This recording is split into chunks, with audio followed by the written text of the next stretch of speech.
In 1873, a new railway system was under construction in Sweden.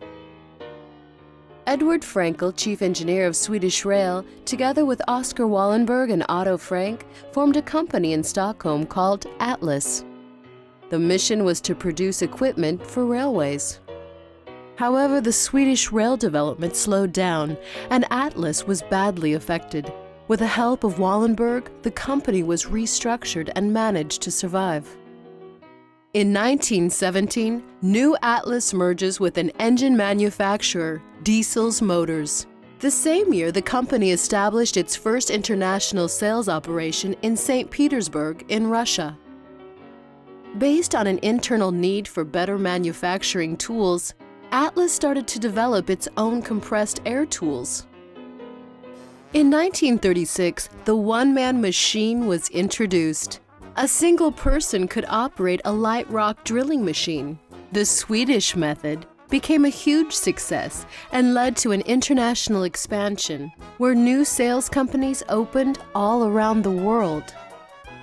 In 1940, the company changed from a production-orientated to a market-orientated one. Customer needs became the starting point for the development of products as well as for sales strategies. In 1956, Arpic Engineering was acquired. Arpic had 8,000 square meter production facility and 300 employees. This acquisition turned out to be a very successful one and of major importance to Atlas Copco. Following the acquisition of Arpic, the company's name was changed from Atlas Diesel to Atlas Copco. Copco came from the French words Compagnie Pneumatique Commerciale. In the 1960s, Atlas Copco began to modernize and expand its production plants. The compressor business developed rapidly as the oil-injected screw compressors became a big commercial success. With the launch of an innovative oil-free air compressor in 1967, many new opportunities opened up in, for example, the textile, food, and pharmaceutical industries. In 1987, U.S.-based tool company Chicago Pneumatic, CP, was acquired. Through this and other acquisitions, customers were given a greater choice and more complete product offerings. Water for All was established in 1984 after 2 employees visited Peru. Devastated by the drought, they decided to help people in need of clean drinking water.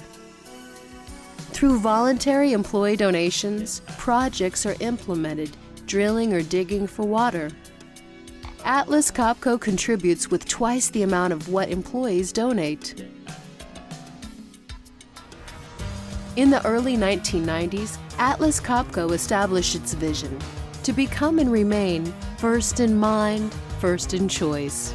The core values, innovation, commitment, and interaction were identified after research among customers, distributors, and employees. With the escalating climate changes follows the need for energy efficiency in products and resource efficiency in operations. Atlas Copco continues to launch new innovative products to meet customer demands. Atlas Copco has only had 11 CEOs up to now. In 2009, Ronnie Layton became the second non-Swede to lead the Atlas Copco Group. Strong focus on service, operational excellence, and brand portfolio management characterizes his leadership. In 2011, a 4th business area, construction technique, was added.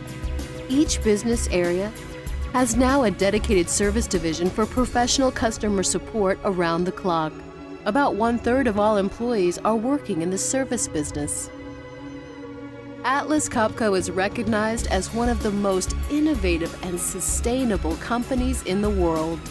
With a solid structure in place and world-class people, we're ready to take off for the next 140 years.